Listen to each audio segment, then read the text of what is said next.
Hey, this is Fred Johnson for Airrail Images. If you want to make video and still photos of action like aviation or railroads or other forms of transportation, a lot of cameras and combinations of cameras can be put to use. Today I'm using the Sony A6500 camera body with a Sony 18-200mm power zoom lens to make both video and high-resolution still images. That one camera body and that one lens cover a lot of ground.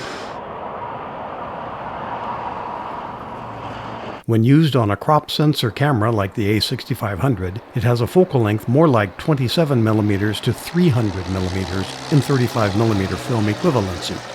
I'm shooting this video for use on YouTube in 1080p high definition at 120 frames per second. That gives me plenty of room for using some of it in slow motion later. Without overdoing it, a bit of slow motion is like the classic movie film equivalent of overcranking, using more frames per second than natural and slowing it just a bit for added inherent smoothness that results from this. I have the Sony A6500 set in manual mode. ISO speeds are 100 to 400 with auto ISO picking the best for exposure each time. I vary the shutter speed between 1/250th of a second, 1/320th, and 1/500th of a second when shooting bursts of high-resolution JPEG still images. At the end of the day, I have usable video as well as publishable still photos as I switch between video and still photography on different aircraft passes. I try to keep the aperture at f8, a common sweet spot for lenses.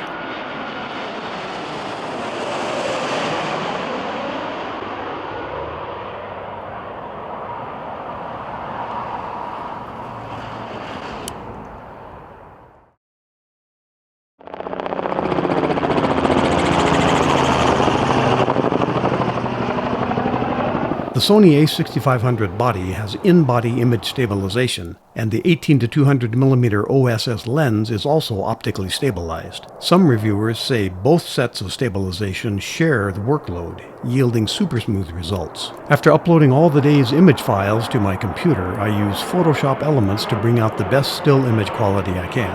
The video and the drop-in still photos I edit in Vegas video editing software. By shooting both HD video and high-resolution still photos with one camera, I have been able to make videos and illustrate news articles about the same topic. That's double bang for the buck, and I like working efficiently. Plus, it makes the amount of gear I lug around less bulky and cumbersome, always a bonus, especially if you are on your feet for hours beside a runway. This has proven to be a workable camera and lens combination to get the job done.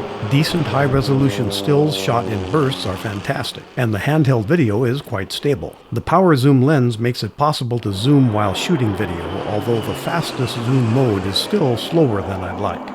And once I have the camera and lens set up the way I want, it still takes practice to feel comfortable with this setup for action at the airport. I bought my A6500 camera and the PZ 18-200mm lens used on eBay, and I have not been disappointed. I look for bargains and figure what my top bid will be, and sometimes I'm outbid and other times I win.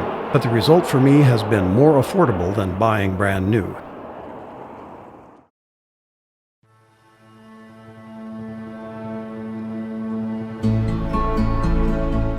Now kick back and enjoy a sunny day at the Boise Airport as airliners, business aircraft, military planes, and general aviation are all captured on short final approach. We hope you like this video, and hey, hit the subscribe button. We appreciate it.